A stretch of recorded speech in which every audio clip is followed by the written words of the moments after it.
ಕೃಷಿ ಮತ್ತು ತೋಟಗಾರಿಕೆ ಇಲಾಖೆ, ಪಶುಸಂಗೋಪನೆ ಮತ್ತು ವೈದ್ಯಕೀಯ ಸೇವೆಗಳು, ಗ್ರಾಮೀಣಾಭಿವೃದ್ಧಿ ಮತ್ತು ಪಂಚಾಯತ್ ರಾಜ್ ಇಲಾಖೆ ಸಂಯುಕ್ತಾಶ್ರಯದಲ್ಲಿ ಸಮಗ್ರ ಸುಸ್ಥಿರತೆ ಎಂಬ ಶೀರ್ಷಿಕೆಯಡಿ ಕಳೆದ 3 ದಿನಗಳಿಂದ ಮಂಡ್ಯದಲ್ಲಿ ನಡೆಯುತ್ತಿದ್ದ ಕೃಷಿ ಮೇಳ ಇಂದು ಮುಕ್ತಾಯಗೊಂಡಿತು.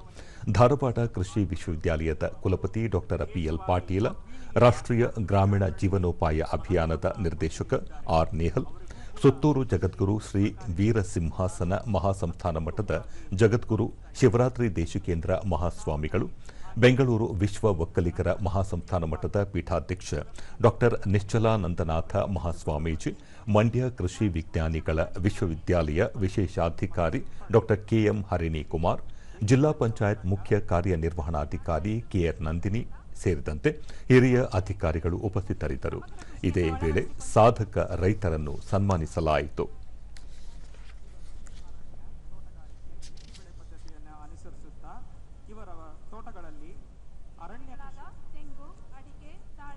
ಶುಂಠಿ, ಕಪ್ಪು ಅರಿಶಿನ, ರಾಜನಗರ ಮತ್ತು ಮೈಸೂರು ಜಿಲ್ಲೆಯ ರೈತರನ್ನು ಗುರುತಿಸಿ ಅವರಿಗೆ ಸನ್ಮಾನ ಮಾಡಿದ್ದೇವೆ.